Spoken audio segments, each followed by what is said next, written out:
Busy stalking them, huh? Hindi naman. Nakita ko lang. Ano din bago sa'yo, ah? Look.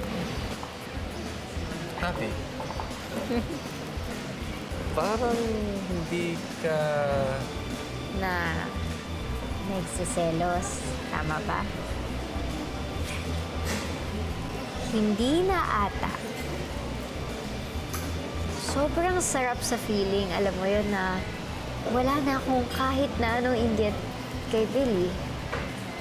Yung masaya na talaga ako sa lahat na nangyayari sa kanya. Masayang-masaya ako para sa kanya. And good for you. Huwag ka na mag-alala, Mariko. When you let go of hate, or whatever, good things come into your life. Balang araw, makikilala mo na rin yung guy na para sa'yo. Akala ko nga, ikaw na eh. Joke lang, ano pa ba?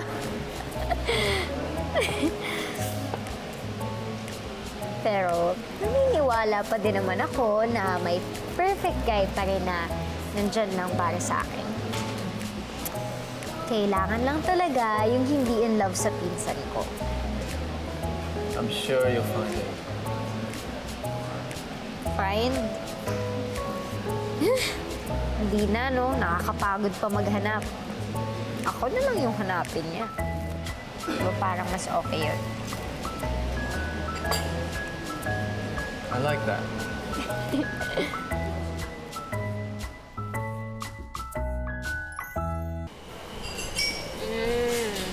Alam ko na ginagawa niyo. Nagsustok na kayong dalawa.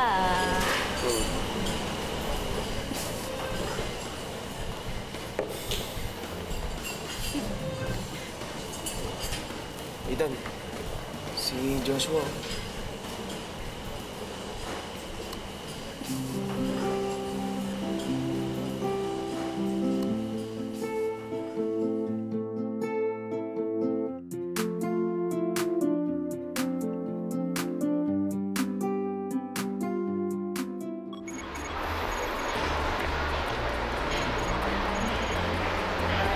Excuse me, I have to take this call. Andoy. Hello, Yuan. Anong nangyari kay Billy tsaka kay Jai? Na-aksidente ba sila? Nasaktan ba si Billy? Hindi tungkol dun. Wala pa kaming balita kay Jai tsaka kay Billy. Pero may isa pong bad news. Nandito si Joshua. Sige, pupunta ako dyan. Kailangan ko pumunta sa bar. May kailangan ako ngayon, Sen. Yuan, nandito ang papa mo. Ba't ka aalis? Lorena, it's business. Sige, Yuan. Go. Thank you, pa. Sige.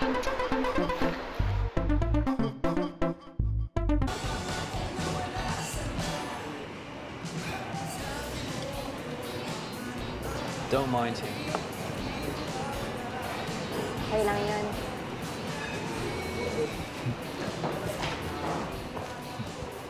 Ano ginagawa mo dito?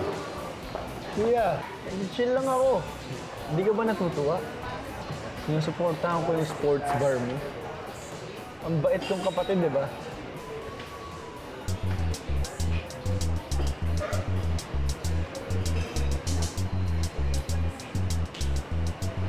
Huwag si Mariko. Bakit? Bait mo rin? Hindi ako natatakot sa'yo. Kaibigan namin siya. At huwag kang matakot sa akin. Sa nanay niya.